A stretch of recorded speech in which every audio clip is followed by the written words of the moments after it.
Well, hey there YouTube, this is Mr. Fedora Man, and let's talk, right again. This is third or fourth episode. So yeah, this question comes from Spirituma, which was, what is your favorite co-op / multiplayer game? And I checked with her afterwards, and she means offline, so like, getting a bunch of your buddies and playing a game.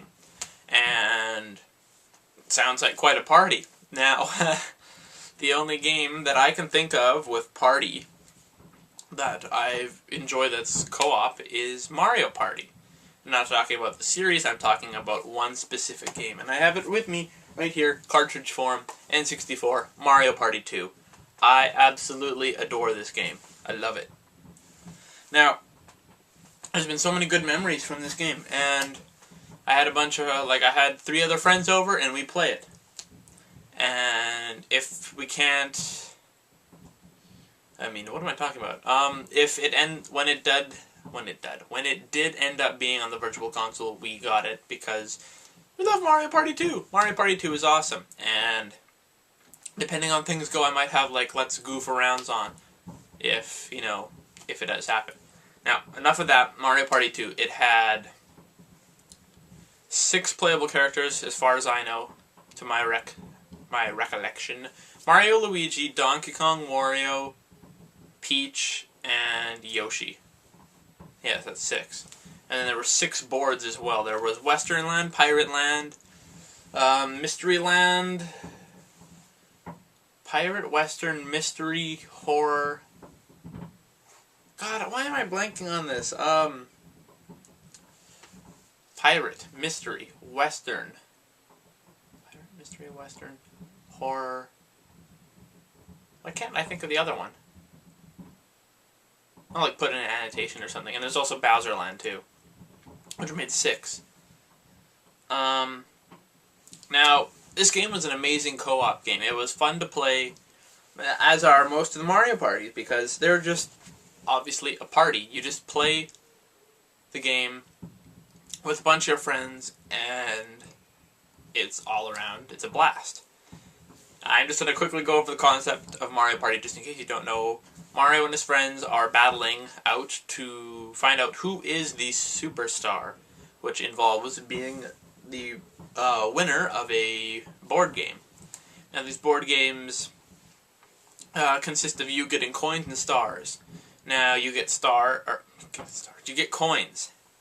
You get 10 to start off with, and you get them from winning mini games, which are, at the end of every turn, which can give you 10 coins. Now, there will be toads, one toad on the board, and he'll be offering up a star for 20 coins. Now, when you get to that toad and you buy the star, he switches to a different location. And stars are worth more than coins, but if two people have the same amount of stars, the one with the higher amount of coins will be in first. Now, at the end of the game, they calculate how many stars everyone has and how many coins. Now, you can always put bonus stars on if you want, which include the mini-game, the happening, and I can't remember, there's some other special, but there's 3 bonus stars. So those 3 bonus stars will get thrown out there as well. Now, yeah, so you'll get a star accordingly, and it'll accumulate to your endgame total. And that game was fun because not only when you were done the board game, what would happen is it would take all of your stars, all of your coins, transfer it into money that would be in your coin bank. In this coin bank, the money in this coin bank can be used to purchase mini games. And they'll give you every single minigame available as you buy them. And eventually it ends up that you can also get the item minigames as well as just some of the random, I think even Bowser minigames are classed in the item minigame section, but yeah, so with 4 people, there always is 4 people. You might have to put in computer players depending on what happens. Now there's a couple different types of games. There's 4-on-4, which is everyone for themselves at the same time. There's 2-on-2s, which speak for themselves. It's 2 people on a team against another 2 people on the opposite team, fighting to win. There's also 1 versus 3, which is 1 person versus the other 3.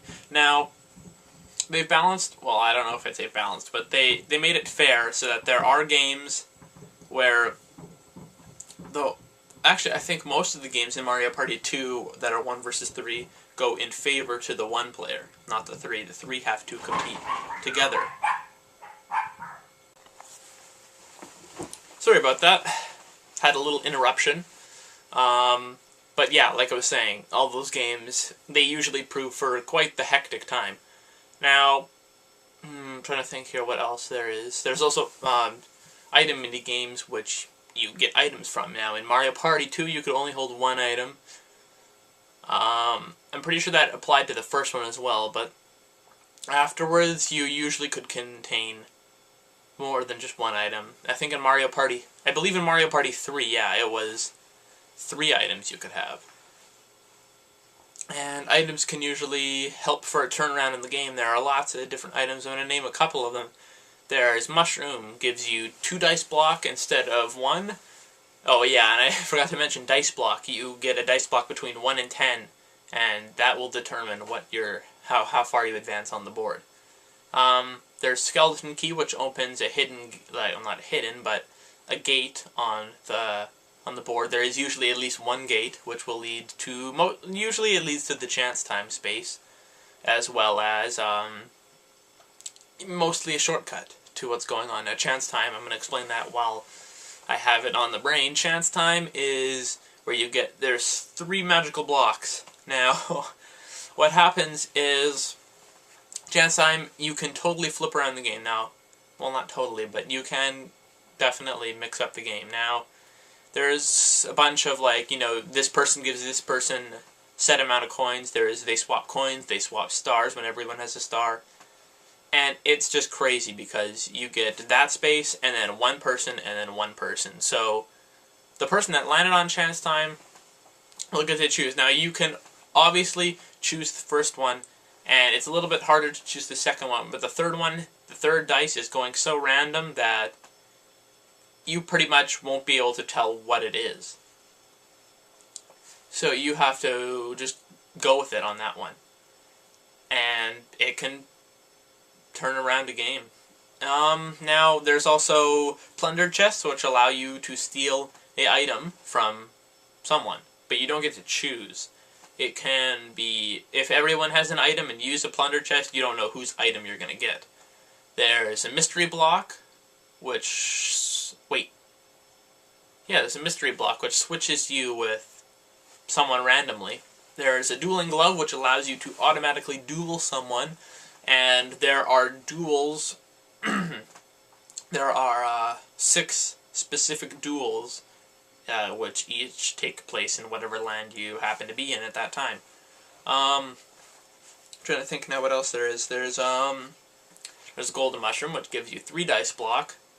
There is Boo Bell, which allows you to summon Boo from where you are.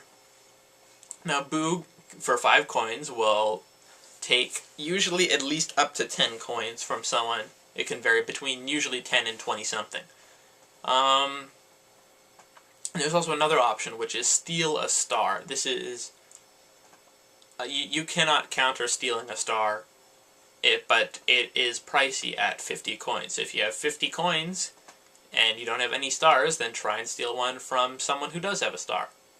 And usually the item that everyone tries to get when, you know, things get up in the high ranks of the game gets really further on, is the magic lamp, which is, I believe, 30 coins from the item shop, and what it does is when you use it, it automatically teleports you right to the star space, and you can buy the star right there. So, if you have lots of money, and you're far away from the star, and you get to the item shop, go ahead and buy a magic lamp, because that'll definitely help you in what's going on. Now, there's also another, actually there's 2 other items that I haven't mentioned. There's also a Bowser suit, which you get, it's your character's face with a body of Bowser, and what you do is you get I don't know if you get more dice block or not, I can't remember, but you go around the board, and every person you run into, you steal, I believe, 30 coins from them, which is pretty good. And the last item isn't really an item per se, but I'm going to list it anyways. It's the Bowser Bomb. Now, the Bowser Bomb is an item that when you get it, it's kind of unfortunate. It can be good depending on where you are on the board. I'm going to explain another concept here. When you get the star, what happens is a baby Bowser appears where that star used to be, and when you pass by, you have to either pay him 5 coins, or sometimes he will actually give you 5 coins. All really depends, though. I think it's completely random, but I don't know. So, when you get the Bowser Bomb, on your next turn, what happens is the Bowser Bomb is used on Baby Bowser, and what happens is the specific Bowser of that area will appear, and he'll get 3 dice block, and he can move around on the board, and I think he steals all of your coins if he runs into you, or a really big chunk of your coins, I can't remember, but it doesn't really work out too well depending on where you are on the board, like I said. So, that's how it goes. That's how Mario Party goes. There's different spaces. I'm trying to think of just the simple ones now. There's, blue spaces give you 3 coins when you land on them. Red spaces give you, or take away 3 coins from you. I already well, no, I haven't. Happening spaces are a mystery. Like, they're a mystery. They're a question mark, and this question mark, when you land on the happening space, it, some random event that is designated for that board will happen at that time. It could be good, it could be bad, it could be totally random for all you know. It depends on how many times you've played the board and if you know what each happening does. So I've already talked about chance time, and I've talked about items. There is, I believe that is all, except for one more, which is, I had it in my head there, the bank space. Now, the Koopa Bank is kind of annoying, because they're usually close by the start. And what the Koopa Bank does is it takes 5 coins from you when you pass by it. And they accumulate those coins. And the bank, you might not even be able to get the money, because when you land on the bank space, you get all the coins that are in the bank. Now, you might not get any at all, depending on if you land on it when there's none. And sometimes people don't even get the money from the bank, because they go around and around and around, and they keep landing on the bank, or they keep passing the bank over and over and over again, but they never land on the bank space, which, therefore, you never get to collect the coins. Now, usually what happens is the coins that are in the bank are usually a lot of money, or at least more than the regular amount that you would get from winning a minigame. So, it's usually good when you land on the bank. That's as far as I know for Mario Party 2. That game is amazing.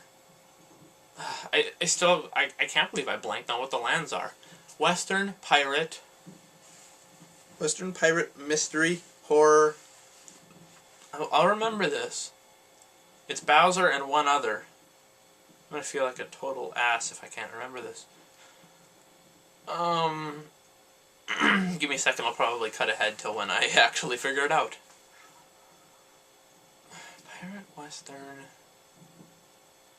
Pirate Western Mystery, Horror.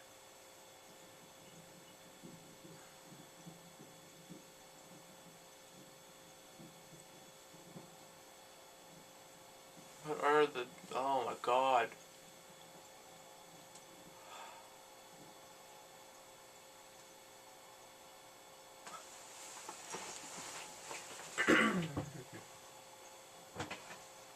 We have manuals here, don't we?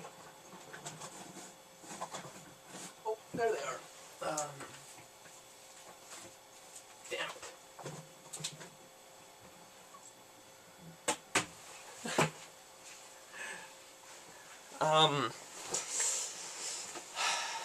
Pirate Western. Yeah, the Pirate Western. Horror. Mystery. Space, that's it. Spaceland. Why couldn't I remember that, Bowser? Alright, well, that is all the time that I have. Well, yeah, for this episode of Let's Talk. So I thank you very much for asking a question. Make sure to leave your questions/topics in the comments below so that I can have a subject for the next video. If not, I'll just choose my own. You know, whichever happens. And other than that, this is Mr. Fedora Man, and I will see you guys in my next video. Take care.